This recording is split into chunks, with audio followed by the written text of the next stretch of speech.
अस्सलाम वालेकुम। आज का हमारा टॉपिक है फ़ाइनल अकाउंट। आज हम लोग फ़ाइनल अकाउंट को थोड़ा डिटेल में डिस्कस करेंगे।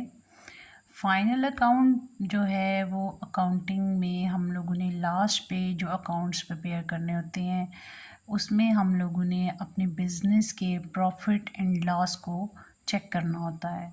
बेसिकली हम ये भी कह सकते हैं कि बिज़नेस परफॉर्मेंस को चेक करने के लिए हम लोग फ़ाइनल अकाउंट को बनाते हैं, क्योंकि कोई भी बिज़नेस जब स्टार्ट किया जाता है, कोई भी ऐसी एक्टिविटी हम स्टार्ट करते हैं तो उसका पर्पस प्रॉफिट अर्न करना होता है।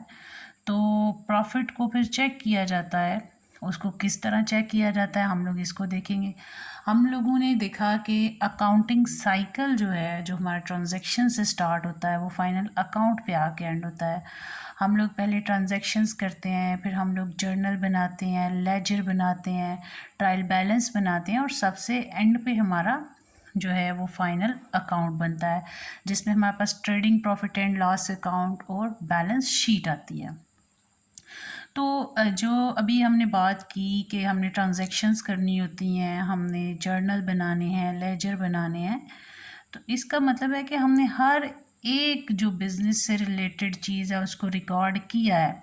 अगर हमारे पास कहीं से बिज़नेस में पैसे आ रहे हैं तो उनको भी रिकॉर्ड किया है, अगर हमने कहीं पेमेंट की है तो उसको भी रिकॉर्ड किया है, अगर हमने कोई एक्सपेंस पे किया है तो उसको रिकॉर्ड किया है, कोई रेवेन्यू रिसीव किया है तो उसको भी रिकॉर्ड किया है, अगर हमने कुछ ख़रीदा है तो उसको भी रिकॉर्ड किया है, अगर हमने कुछ बेचा है तो उसको भी रिकॉर्ड किया है, अगर हमने कोई सर्विस चार्जेस पे किए हैं तो उसको भी रिकॉर्ड किया है, अगर हमने बिल्डिंग खरीदी है, मशीनरी खरीदी है या कोई भी चीज़ जो हमारे बिज़नेस पर्पज़ के लिए थी उसको हमने ख़रीदा है तो हम लोग उसको रिकॉर्ड करते हैं।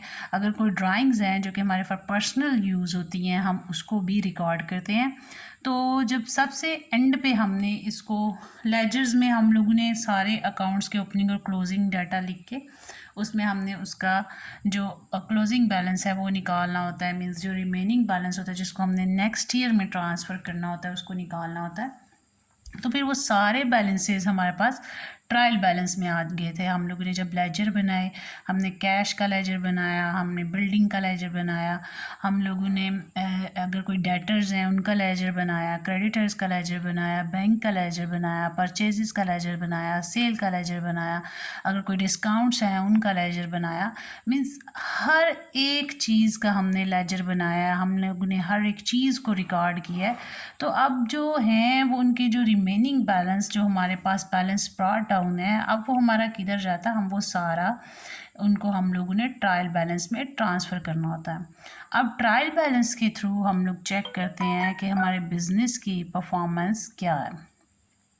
उसको चेक करने के लिए हमने प्रॉफिट और लॉस देखना होता है, हमारे बिज़नेस में प्रॉफिट है या लॉस है। तो क्या हम ये कह सकते हैं कि अगर किसी बिज़नेस में बहुत ज़्यादा प्रॉफिट हो रहा है तो वो बहुत अच्छा बिज़नेस है? ऐसा नहीं हो सकता, क्योंकि ऐसा बेसिकली तो पर्पस तो प्रॉफिट अर्न करना ही है, लेकिन हम लोगों ने इसकी अर्निंग मैनेजमेंट को भी चेक करना होता है। हमने इसकी एसेट्स और लायबिलिटी की मैनेजमेंट को चेक करना होता है। क्या इसके पास जो इसके एसेट्स कितने हैं, क्या इसके कस्टमर्स इसको टाइमली पे कर रहे हैं कि नहीं कर रहे, क्या इसकी एसेट्स और लायबिलिटी जो हैं वो इक्वल हैं, या फिर जो है इसके एसेट्स ज़्यादा हैं या इसकी लायबिलिटीज़ ज़्यादा हैं। ये बिज़नेस की पोजीशन को बताने के लिए एक बहुत बेस्ट चीज़ होती है कि हम लोग उसकी एसेट्स और लायबिलिटी को चेक करते हैं, उसमें उसकी रेशो को चेक किया जाता है। और प्रॉफिट की अब बेसिकली इसमें अब हम लोगों ने फाइनल अकाउंट में प्रॉफिट कैलकुलेशन करनी है और फिर हमने अपनी एसेट्स और लायबिलिटी को चेक करना है कि क्या हमारे बैलेंसेस इक्वल हैं कि नहीं है। तो इसमें दो चीज़ें आ जाती हैं, एक नॉमिनल अकाउंट्स होते हैं और एक रियल अकाउंट्स होते हैं। अक्सर इंटरव्यूज़ में भी बच्चों से क्वेश्चन पूछा जाता है कि अकाउंटिंग में अकाउंट्स की कितनी टाइप्स हैं।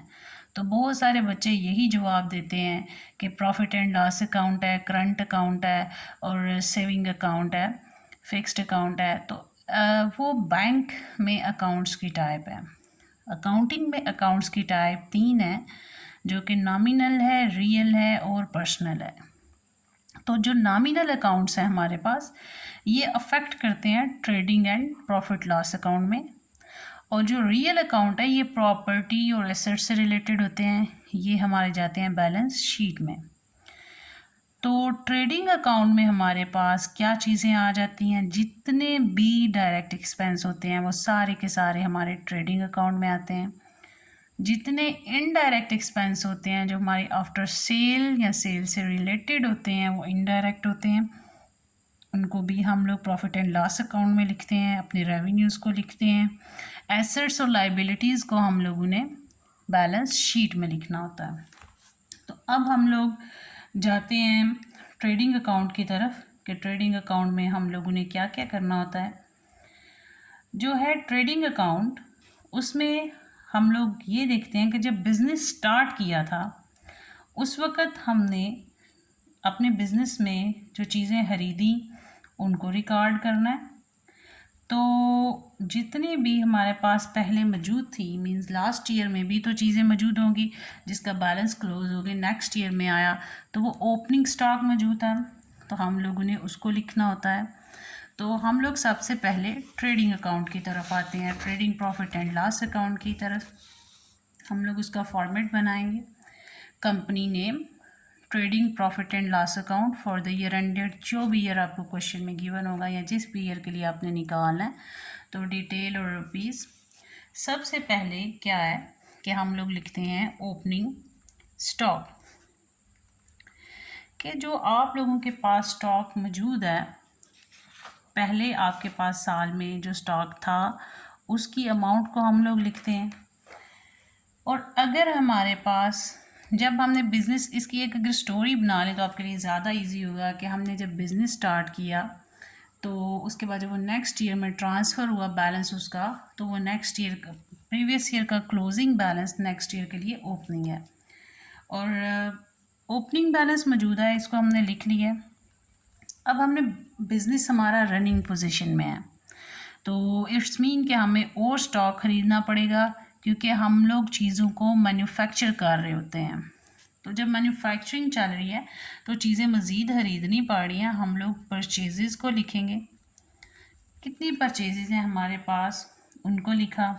अगर कोई चीज़ें हम लोग वापस करते हैं, हमने कुछ चीज़ें, अक्सर हमारे पास स्टॉक जो हमारी रिक्वायरमेंट्स हैं उसके मुताबिक नहीं आता है, उससे वो हट के चीज़ भेज देते हैं, क्वालिटी वाइज ठीक नहीं होता या डैमेज होता है या फिर जो हमें चाहिए ही नहीं होता वो भेज देते हैं, तो हम लोग उन्हें उस परचेज़ में से उन चीज़ों को लेस कर देना है जो हमारे पास आ गई हैं। तो हम लोग यहाँ पे रिटर्न लिख देते हैं, रिटर्न्स आउटवर्ड। बहुत से बिजनेसमैन इकट्ठा पैसा पे नहीं करते हैं, बहुत सी कंपनीज़ की पेमेंट्स, ज़्यादातर बिज़नेस जो हैं वो हमारे पास क्रेडिट बेसिस पे चल रहे होते हैं। तो इसी तरह बहुत सी चीज़ें भी जब हम लोग ख़रीदते हैं तो अक्सर हमें फुल पेमेंट नहीं मिलती है, हम लोग जो है वो कुछ रिसीव कर लेते हैं और कुछ बाद में मिलती हैं। इसी तरह जब हम लोग उन्हें कुछ ख़रीदना होता है तो हम लोग भी फुल पेमेंट नहीं करते, बिज़नेस के लिए जो चीज़ें ख़रीदते हैं उसमें आधी कर देते हैं, आधी रह जाती है, जिसकी वजह से हमारे जो हैं वो डेटर और क्रेडिटर इंक्रीज़ होते रहते हैं। तो जब हमने परचेज़ की और जिनको वापस कर दिया, जो परचेज़ को हमने वापस किया है वो हम लोग माइनस कर देंगे परचेज़ की अमाउंट में से, परचेज़ आउटवर्ड लेस हो जाएगा, उसको लेस करके हम लोग यहाँ पे लिख देते हैं। चलिए जी, अब बिज़नेस स्टार्ट किया, ओपनिंग स्टॉक में हमें परचेज़ भी आ गई, तो अब जो स्टॉक है इसको कन्वर्ट करने के लिए भी हमें बंदे चाहिए कि भाई जो उस चीज़ को कन्वर्ट तो करें। अब ये जो परचेज़ हमारे पास आई हैं इसके लिए भी हमें क्या क्या चीज़ें चाहिए होती हैं, उन चीज़ों को हमारी फैक्ट्री में आने के लिए रेंट पे करना पड़ता है, हमने फ्रेट एंड कैरिज चार्जेस पे करने हैं। जब हम लोग फ्रेट पे करेंगे और जो कैरिज इनवर्ड होगा, यानी कि आपका रॉ मटेरियल आपकी फैक्ट्री में आ रहा है वो आपका डायरेक्ट एक्सपेंस है, उसे आप लोग ट्रेडिंग अकाउंट में लिखोगे। जो भी एक्सपेंस हमारी मैन्युफैक्चरिंग से रिलेटेड होगा वो डायरेक्ट एक्सपेंस होगा, जो भी एक्सपेंस हमारी मैन्युफैक्चरिंग से रिलेटेड होगा वो डायरेक्ट एक्सपेंस होगा। अब ये चीज़ें हमारी फैक्ट्री में आ गई हैं। अब इसके ऊपर ऐसा भी है कि हमने अगर बाहर से चीज़ें मंगवाई हैं तो हमें कस्टम ड्यूटी पे करना पड़ेगी। हम लोगों को कस्टम ड्यूटी पे करना पड़ती है जब हम लोग बाहर से चीज़ें मंगवाते हैं। फिर अगर हम लोगों ने दूसरे शहर से चीज़ें मंगवाई हैं तो हमें ऑक्ट्री ड्यूटी पे करना पड़ती है, जो कि ज़्यादातर म्यूनसिपल कॉरपोरेशन को हमने पे करना होती है। जब एक सिटी से दूसरे सिटी में चीज़ें जा रही होती हैं तो वहाँ पे जो हम एक्सपेंस पे करते हैं, जो टैक्सेस पे करते हैं, उसे हम लोग ऑक्ट्री ड्यूटी का नाम देते हैं। फिर हमारे पास एक्साइज ड्यूटी आ जाती है। एक्साइज ड्यूटी भी टैक्स है। ये भी जो गुड्स मैन्युफैक्चरिंग होती है, हमारे पास जो गुड्स को मैन्युफैक्चर करते हैं उसके रिमूवल ऑफ गुड्स के टाइम हम लोगों ने उसके ऊपर जो टैक्स पे करना होता है उसे हम लोग एक्साइज ड्यूटी का नाम देते हैं। ये तीनों टैक्सेस हैं जो हम लोगों के पास सेल होने से पहले पे करने होते हैं। ये वो टैक्सेस हैं जब हम लोग अपने पास एक रॉ मटेरियल को लेके आ रहे होते हैं, ये उस वक्त पे करते हैं।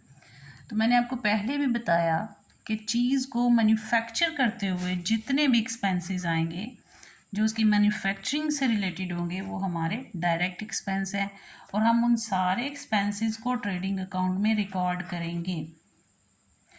अब हम लोग अगर देखें कि अब ये चीज़ें आ गई हमारे पास, हमारी फैक्ट्री में आ गई।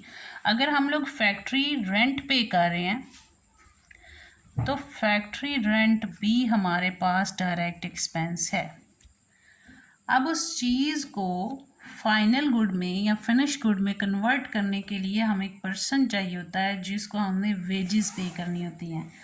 तो आपके पास जब वेजेस एंड सैलरीज़ का वर्ड इकट्ठा आ जाता है तो आप उसको डायरेक्ट लिखते हो, लेकिन जब ये अलग अलग आता है तो वेजेस हमने डायरेक्ट लिखनी है और सैलरीज़ जो है वो हमारी एडमिन स्टाफ की होती हैं, वो हमारी इनडायरेक्ट होती हैं। तो वेजेस को हमने ट्रेडिंग अकाउंट में लिख लिया, ये हमारा डायरेक्ट एक्सपेंस है। फिर अगर हमारे पास रॉयल्टी ऑन प्रोडक्शन होती है तो ये भी हमारा डायरेक्ट एक्सपेंस है। फिर हमारे पास अगर तो इंपोर्ट ड्यूटी हम पे कर रहे हैं, ये भी हमारा डायरेक्ट एक्सपेंस है, ये भी ट्रेडिंग अकाउंट में आएगा। फिर हमारे पास अगर तो जो चीज़ें हमने लाई हैं, कोई कार्गो चार्जेस हैं, मतलब हमारा बाय शिप चीज़ें आ रही हैं तो उसके ऊपर डॉक एक्सपेंसेस होते हैं, कार्गो चार्जेस होते हैं। तो अगर ये दोनों भी गिवन है तो ये भी हमारे पास डायरेक्ट एक्सपेंस है, क्योंकि ये भी रॉ मटेरियल को फैक्ट्री में लाने से पहले इसके ऊपर हमें एक्सपेंस बियर करना पड़ा है। जब हम लोगों ने अपने रॉ मटेरियल को फैक्ट्री में लाना था उसके ऊपर जितना एक्सपेंस आया वो हमारा डायरेक्ट एक्सपेंस है। अब जब तक हम उसको फाइनल यानी फिनिश गुड में कन्वर्ट नहीं कर लेते तब तक जितने भी एक्सपेंस आते जाएंगे वो डायरेक्ट होंगे, हम लोग उसको ट्रेडिंग अकाउंट में लिखते जाएंगे। अब ये भी हमारे पास हो गया। हम लोगों ने और कौन कौन सी चीज़ें हैं हमारे पास जो हम यहाँ पे लिखते हैं, क्लियरिंग चार्जेस, ये डायरेक्ट एक्सपेंस होते हैं। इसको भी अगर क्वेश्चन में भी आपको गिवन हो तो आपने इसको लिखना है। अगर हमने बाहर से चीज़ें मंगवाई हैं, इंपोर्ट की हैं चीज़ें, तो उनको क्लियर करते हैं जब पोर्ट से, तो उसके ऊपर जो एक्सपेंसेस पे करने पड़ते हैं, पोर्ट अथॉरिटीज़ उसके ऊपर जो हमारे से अमाउंट रिसीव करती हैं वो हमारे क्लियरिंग चार्जेस हैं। अगर तो फ्रेट और कैरिएज इनवर्ड की बजाय ट्रांसपोर्टेशन इनवर्ड लिखा हो तो भी वो आपका डायरेक्ट एक्सपेंस है।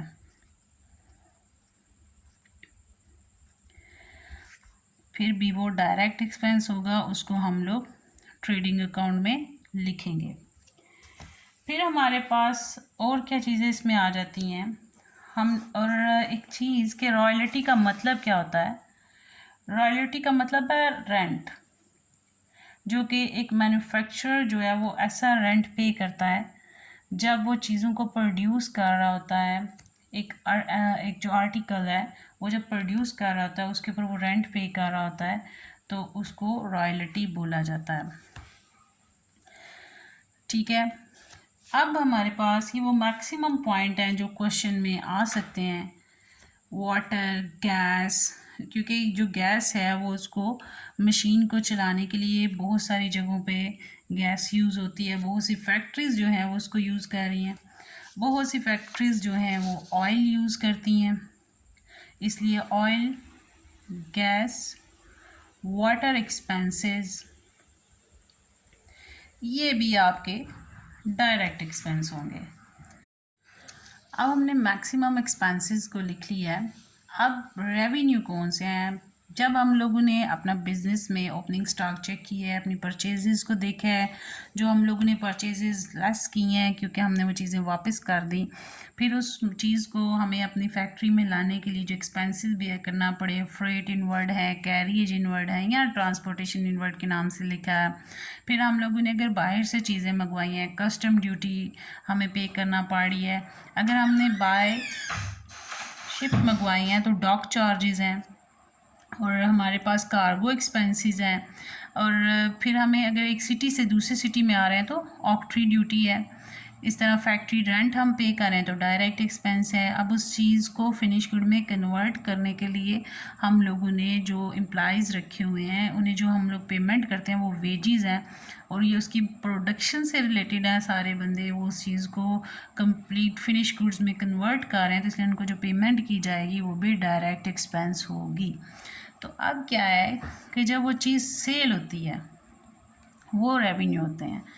अगर आपके पास कुछ चीज़ें वापस आ जाती हैं, सेल्स रिटर्न के नाम से लिखा हो या रिटर्न इनवर्ट के नाम से लिखा हो, तो वो सेल में से आपने लेस कर देना होता है और टोटल अमाउंट आउटर कॉलम में लिख देते हैं। फिर आप लोगों ने इधर क्लोजिंग स्टॉक लिखना है।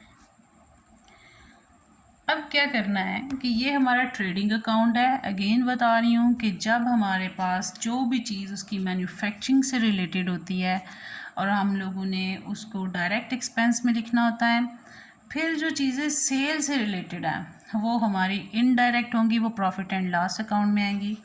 हमने सेल्स और क्लोजिंग स्टॉक की टोटल अमाउंट की, उनका टोटल किया, फिर हम लोग ये सारे एक्सपेंसेस का टोटल करेंगे और देखेंगे कि रेवेन्यू साइड ज़्यादा है या एक्सपेंस साइड ज़्यादा है। अगर तो हमारे पास रेवेन्यू साइड ज़्यादा है तो हम लोग इस साइड पे लिखेंगे ग्रॉस प्रॉफिट, और ब्रैकेट में हम लोग लिख देंगे transfer to profit and loss account. अगर हमारे पास क्वेश्चन में हमारी एक्सपेंस साइड ज़्यादा हो और रेवेन्यू साइड कम हो तो हम लोगों को बैलेंस इधर ट्रांसफ़र करना पड़ता है, और जब expenses are greater than revenue side तो हमारे पास ग्रॉस लॉस आएगा। फिर हम उसे इस तरफ लिखेंगे और उसका टोटल करेंगे। ये हमारा हो गया ट्रेडिंग अकाउंट। अब प्रॉफिट एंड लॉस अकाउंट इसके साथ ही हम लोग स्टार्ट कर देते हैं। तो अगर तो ग्रॉस प्रॉफिट है तो ये क्रेडिट साइड पे बैलेंस इसका ब्रॉट डाउन करेंगे, और अगर ग्रॉस लॉस है तो डेबिट साइड पे। दोनों फैक्ट को हम लोग लिख रहे हैं कि अगर पॉसिबिलिटीज़ होती हैं, किसी में प्रॉफिट होता है किसी में लॉस होता है, तो अगर प्रॉफिट है तो हम लोगों ने उसको क्रेडिट साइड पे, और अगर लॉस है तो हम लोग उसको डेबिट साइड पे ग्रॉस लॉस ब्रॉट डाउन लिखेंगे। अब क्या करना है, अब हमारे पास जितने भी इनडायरेक्ट एक्सपेंसेस हैं वो सारे के सारे हम लोग प्रॉफिट एंड लॉस अकाउंट में मेंशन करेंगे। कौन कौन से हमारे पास इनडायरेक्ट एक्सपेंसेस हैं?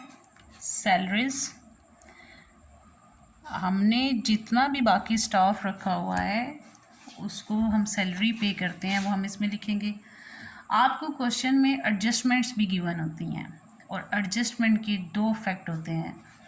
अगर आपके पास आउटस्टैंडिंग सैलरीज आ जाएं तो हम लोग इसमें उसको ऐड करेंगे,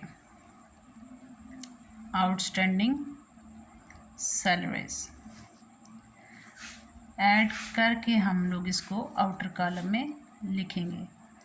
आउटस्टैंडिंग के नाम से आ सकती हैं या फिर उसको उसने अक्रूड के नाम से लिखा होगा, तो वो हमारे पास आउटस्टैंडिंग है, उसको हम लोग ऐड करते हैं और बैलेंस शीट में जाके ये हमारे पास लायबिलिटी बन जाती हैं। फिर हमारे पास अब ये आउटस्टैंडिंग वेजेस भी हो सकती हैं, तो हम लोग अगर आपको क्वेश्चन में आउटस्टैंडिंग वेजेस गिवन हो या डायरेक्ट एक्सपेंस में से कोई भी आउटस्टैंडिंग गिवन है तो हम लोग उसको उसमें ऐड करके आउटर कॉलम में लिखेंगे और दूसरा इफेक्ट उसका बैलेंस शीट में आउटस्टैंडिंग एक्सपेंस का लायबिलिटी साइड पे होगा। अब सैलरीज के बाद हम लोगों ने जो मशीनरी यूज़ की है, जो हमारे एसेट्स हैं उनके ऊपर डेप्रिसिएशन पे करते हैं।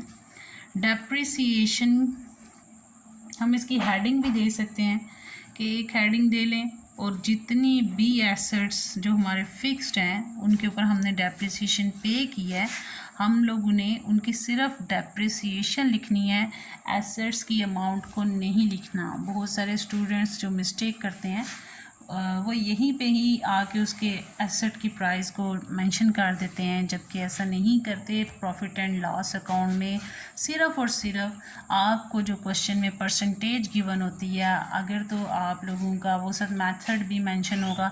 अगर तो आपको परसेंटेज गिवन है क्वेश्चन में, आपने उसको उसकी जो बुक वैल्यू है उसके ऊपर अप्लाई करके जो अमाउंट आएगी वो आपकी डेप्रिसिएशन की अमाउंट होगी।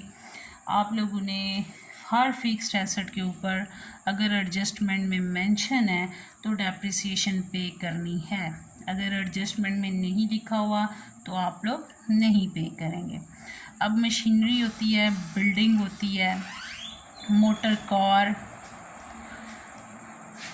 और आपके पास कोई भी फिक्स्ड एसेट क्वेश्चन में गिवन हो और साथ लिखा हो कि इसकी डेप्रिसिएशन लेनी है, हर एक का अलग अलग रेट हो या हर एक का सेम रेट हो, तो आप लोगों को इनकी जो जो अमाउंट गिवन होगी उसके ऊपर, फॉर एग्जांपल मशीनरी की अमाउंट 100,000 लिखी हुई है और इसका जो रेट है वो 10% है, तो आप लोग इसका 10% आप लोगे जो कि आपके पास 10,000 आ जाएगा। इसको लिख लोगे। अगर बिल्डिंग की आपके पास अमाउंट है 200,000 और इसका रेट 10% ही गिवन है तो ये आपके पास 20,000 आ जाएगा। अगर मोटर कार आपके पास 60,000 की है और इसके ऊपर 5% रेट क्वेश्चन में गिवन है तो आप 60,000 का 5% लोगे, आपके पास ऑलमोस्ट 3,000 आ जाएगा। फिर इनका टोटल करके आउटर कॉलम में लिख दोगे। इस चीज़ में स्टूडेंट्स कंफ्यूज होते हैं, इसे मैंने अज्यूम्ड अमाउंट्स लिया और अज्यूम्ड रेट लिया, मैं किसी क्वेश्चन को नहीं देख रही। जस्ट स्टूडेंट को समझाने के लिए मैंने अमाउंट्स को अज्यूम किया और रेट भी। अच्छा, यहाँ पे हमारे पास डेप्रिसिएशन का पॉइंट क्लियर हो गया। अब अगर कोई इसमें इंश्योरेंस चार्जेस गिवन है आपको तो उसको भी हम लोगों का इनडायरेक्ट एक्सपेंस होगा। फिर अगर रेंट गिवन है तो ये भी इनडायरेक्ट एक्सपेंस है। हाँ, अगर आप लोग रेंट रिसीव कर रहे हो तो उसको भी आप लोग इसके इनडायरेक्ट रेवेन्यू वाली साइड पे लिखोगे। फिर उसके बाद अगर आप लोगों को इंटरेस्ट ऑन ड्राइंग्स मिल रहा है तो वो भी आप लोग इसकी रेवेन्यू साइड पे लिखेंगे। फिर हमें अगर इंटरेस्ट ऑन शेयर्स है वो हम रिसीव कर रहे हैं या फिर एनी इन्वेस्टमेंट जिसके ऊपर हमें इंटरेस्ट मिल रहा है तो वो हमारी इनडायरेक्ट रेवेन्यू में आएगा।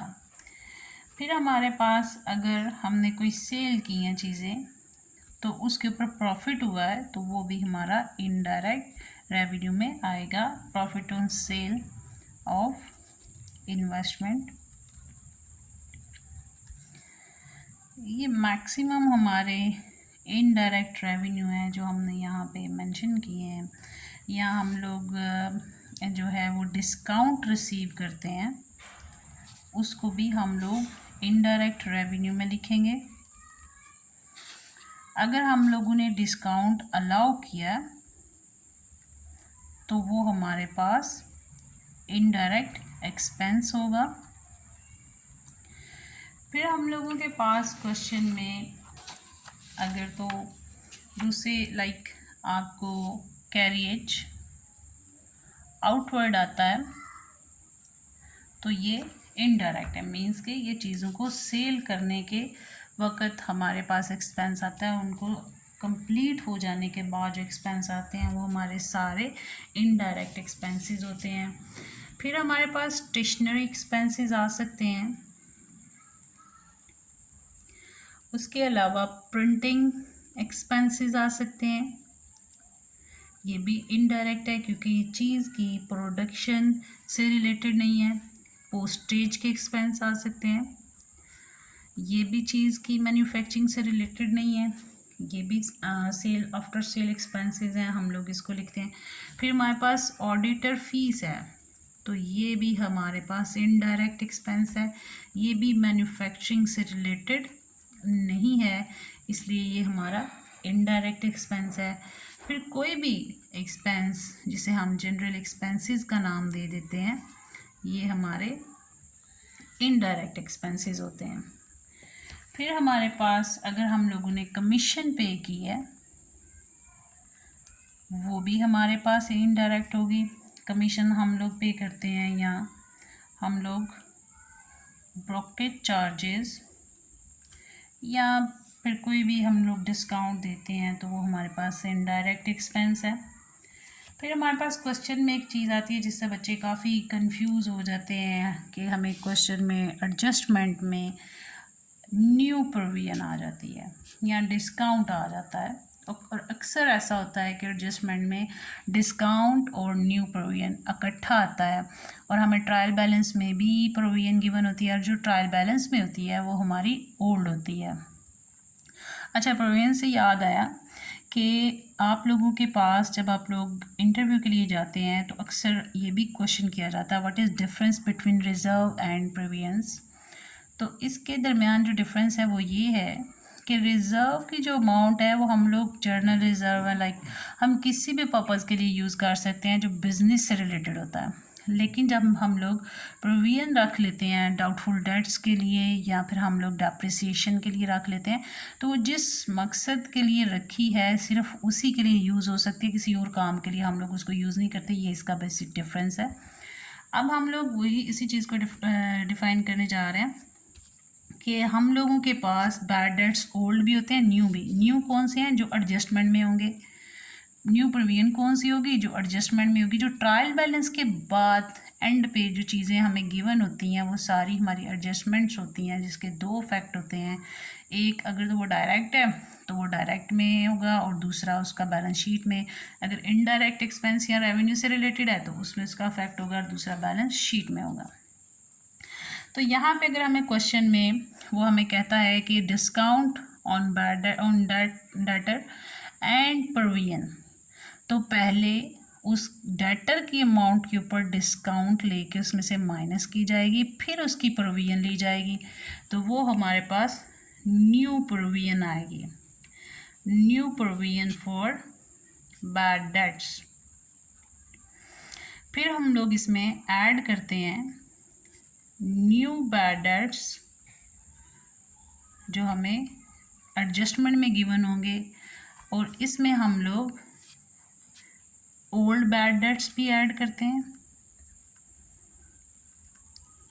इन दोनों को इकट्ठा ऐड करके भी लिख सकते हैं। इसकी अमाउंट में ऐड करके जो अमाउंट आती है, और अब हमें ट्रायल बैलेंस में अगर प्रोविजन गिवन है तो वो हमारी ओल्ड प्रोविजन होगी और हम लिखेंगे less old provision for bad debt. इसको हम लोग आउटर कॉलम में लिख देंगे। और क्या चीज़ हमारे पास इसमें आ जाती है? अगर हमने ऑफिस का रेंट पे किया तो वो भी हमारा इनडायरेक्ट एक्सपेंस है, वो हमारा डायरेक्ट एक्सपेंस नहीं है। अगर हमारे पास इंटरेस्ट ऑन डिबेंचर अगर कंपनी पे कर रही है तो वो भी हमारा इनडायरेक्ट एक्सपेंस है। फिर हम लोगों ने अगर कोई कंट्रीब्यूशन करनी है टू प्रोविडेंट फंड, वो भी इनडायरेक्ट एक्सपेंस है, क्योंकि ये भी चीज़ें हमारी प्रोडक्शन से रिलेटेड नहीं है, इसलिए ये सारी इनडायरेक्ट एक्सपेंसेस होंगी। अब ये मैक्सिमम जो चीज़ें हैं वो हमने लिख ली हैं। फिर मैं वही बात करूँगी, अगर एडजस्टमेंट में हमें चीज़ें दी गई हैं, कोई भी इन एक्सपेंसेस से रिलेटेड डायरेक्ट एक्सपेंस हो या इनडायरेक्ट एक्सपेंस हो, अगर तो इनसे रिलेटेड हमें आउटस्टैंडिंग एक्सपेंस गिवन है तो हम लोग इनमें ऐड कर लेंगे, और अगर कोई आउटस्टैंडिंग रेवेन्यू है तो हम उसे रेवेन्यू में ऐड कर लेंगे। अगर हमारे पास प्री पेड एक्सपेंसेस हैं, यानी जो एडवांस में पेमेंट्स की हैं, वो हम लोग लेस कर देते हैं। और बैलेंस शीट में जाके जो हमारे पास प्री पेड एक्सपेंस हैं वो एसेट्स होते हैं, और जो हमारे पास एक्रूड आउटस्टैंडिंग लाइबिलिटीज़ ये एक्सपेंसेस हैं वो हमारी लाइबिलिटीज़ होती हैं। और दूसरी चीज़ जो आप लोगों ने बहुत क्वेश्चन में ख्याल रखना है कि अगर आपके पास आउटस्टैंडिंग रेवेन्यू आ जाए तो उनको आपने किस साइड पे लिखना है, एसेट साइड पे। और अगर आपके पास एडवांस रेवेन्यू आ जाए तो उसको आपने किधर लिखना है, लाइबिलिटी। मतलब इसका इफेक्ट फिर उल्ट हो जाता है। तो अब हम लोग इसमें भी ऐसा ही करेंगे, जो हमारे सारे एक्सपेंसेस हैं उनका टोटल करेंगे, इनडायरेक्ट एक्सपेंसेस का और इनडायरेक्ट रेवेन्यू का। अगर तो इनडायरेक्ट रेवेन्यू हमारे ज़्यादा हैं इनडायरेक्ट एक्सपेंसेस से, तो हमारे पास प्रॉफिट आएगा। हम यहाँ पे मेंशन करेंगे नेट प्रॉफिट, और इधर क्या लिखेंगे, ट्रांसफ़र टू बैलेंस शीट, और ये हमारे पास इसका टोटल। अगर हमारे पास जो इसके एक्सपेंस साइड है वो ग्रेटर देन रेवेन्यू साइड हो तो हमारे पास नेट लॉस आता, और अगर लॉस आता है तो वो भी बैलेंस शीट में जाएगा। लेकिन अगर प्रॉफिट आता है तो वो बैलेंस शीट में जाके ऐड हो जाता है, और अगर लॉस आता है तो वो बैलेंस शीट में जाके कैपिटल में से लेस हो जाता है। उसके बाद हम लोगों के पास बैलेंस शीट बनाएंगे। बैलेंस शीट में मैंने आपको बताया कि जितने भी हैं fixed asset, fixed liability, current asset, current liabilities, हमारे पास टेंजिबल एसेट्स, इनटेंजिबल एसेट्स, उन सब को हम लोगों ने बैलेंस शीट में रिकॉर्ड करना है। तो ये हमारे पास हो गया trading profit and loss account, जिससे हमने बिजनेस का सेल में प्रॉफिट फाइंड आउट किया, और फिर हमने देखा कि after distribution of salaries, wages and all other expenses, what is the net profit। तो नेट प्रॉफिट बेसिकली हमने डिस्ट्रीब्यूट करना होता है। ग्रॉस प्रॉफिट कोई भी कंपनी डिस्ट्रीब्यूट नहीं करती है, क्योंकि ग्रॉस प्रॉफिट में अभी सारे इनडायरेक्ट एक्सपेंसेस माइनस होने होते हैं। तो यहाँ पे हमारे पास ग्रॉस प्रॉफिट में सारे इनडायरेक्ट एक्सपेंस हमने माइनस किए हैं। अब वो प्रॉफिट हम लोग अपनी बैलेंस शीट में शो करेंगे। बैलेंस शीट के थ्रू बिजनेस की परफॉर्मेंस का हमें पता चलता है कि हमारे बिजनेस में एसेट और लाइबिलिटी की जो मैनेजमेंट है वो कैसी है, हमारे एसेट्स की रेशियो क्या है लाइबिलिटी के साथ, और हमारे पास एसेट्स ज़्यादा हैं या लाइबिलिटी, और इसमें हमारे पास बैलेंस शीट इक्वल आती है कि नहीं आती, ये हमारे बिजनेस की परफॉर्मेंस को शो कर रहा होता है। तो जो हमारे पास कैश इन हैंड है वो करंट एसेट है, मींस हर वो एसेट जो easily convertible to cash within 1 year होता है वो हमारे पास करंट एसेट होता है। तो इसी तरह वो जो हमारे पास लाइबिलिटीज़ वही जो विद इन 1 ईयर हम लोग पे करने के काबिल होते हैं, तो वो हमारे पास करंट लाइबिलिटीज़ होती हैं। तो अब हम लोगों के पास कौन कौन से करंट एसेट हैं, कैश इन हैंड हो, कैश एट बैंक हो, या हम लोगों ने कोई शॉर्ट टर्म इन्वेस्टमेंट की है तो वो भी हमारे पास करंट एसेट है, क्योंकि अगर शॉर्ट टर्म इन्वेस्टमेंट है तो इजीली विद इन 1 ईयर हम लोग इसको कन्वर्ट कर सकते हैं कैश में। फिर हमारे पास अकाउंट रिसीवेबल है। अकाउंट रिसीवेबल सेकंड नेम है डेटर का हम लोगों के पास। इसे डेटर के नाम से भी क्वेश्चन में गिवन होगा, या अकाउंट रिसीवेबल अलग अलग से भी दोनों गिवन होते हैं। जब अलग से गिवन है तो अलग लिखेंगे। अब डेटर की अमाउंट डायरेक्ट भी तब लिखते हैं जब हमारे पास एडजस्टमेंट गिवन ना हो।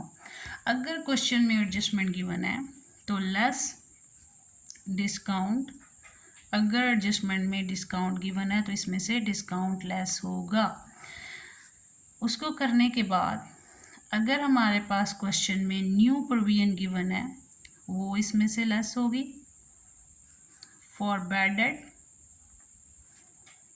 और अगर न्यू बैड डेट्स गिवन है तो उसको भी हम लोग यहाँ पे लेस करेंगे, और जो अमाउंट आएगी उसे हम लोग आउटर कॉलम में लिखेंगे। और हमारे पास अगर क्वेश्चन में एडवांस में जो पेमेंट हो जाती हैं, जैसे प्रीपेड एक्सपेंसेस, चाहे वो डायरेक्ट हैं चाहे वो इनडायरेक्ट हैं, हमारे पास करंट एसेट्स में आएंगे।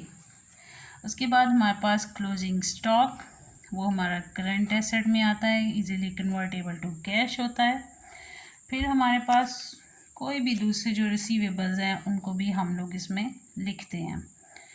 अब हम लोग करंट लायबिलिटी की बात करते हैं कि करंट लायबिलिटी में कौन कौन सी चीज़ें आ जाती हैं। करंट लायबिलिटी में हमारे पास शॉर्ट टर्म लोन आ जाते हैं। अगर लोन थोड़ा हो तो हम लोग इजीली उसको पे कर सकते हैं with in 1 year.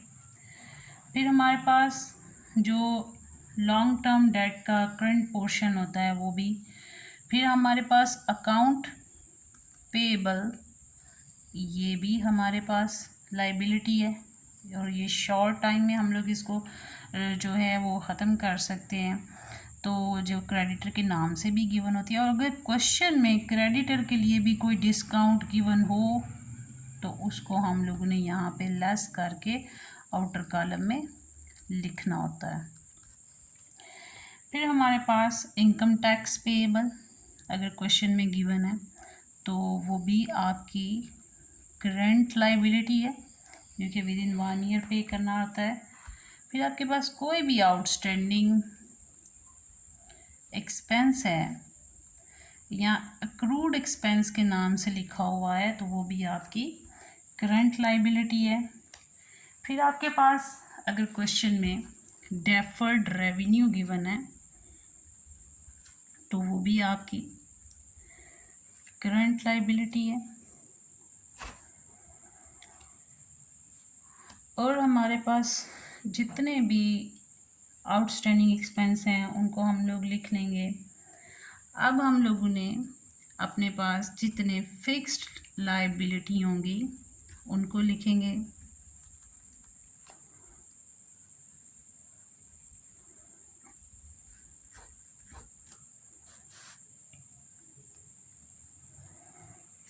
Fixed assets को लिखेंगे।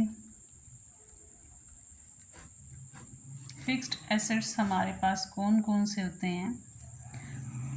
प्रॉपर्टी, प्लांट,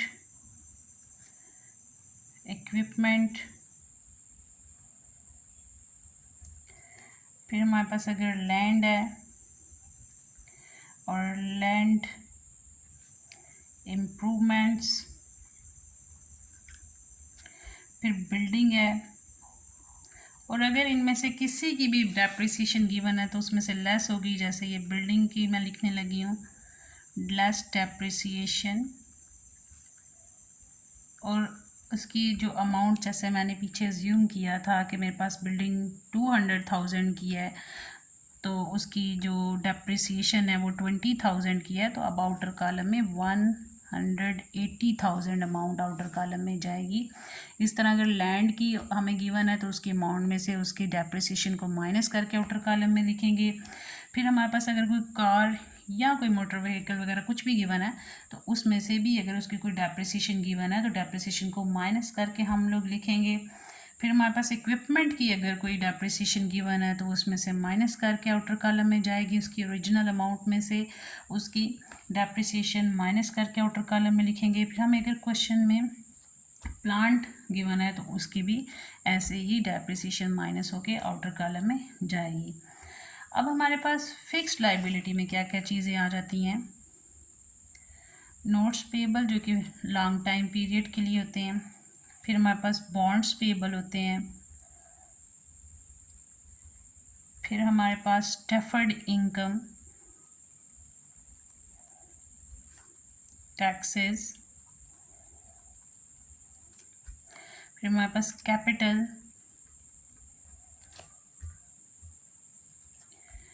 और इसको हम लोग अलग हेडिंग में भी लिख सकते हैं। कैपिटल को स्टॉक होल्डर इक्विटी की हेडिंग से और फिक्स्ड में भी लिख सकते हैं। वैसे फिक्स्ड में लिख लेती हूँ।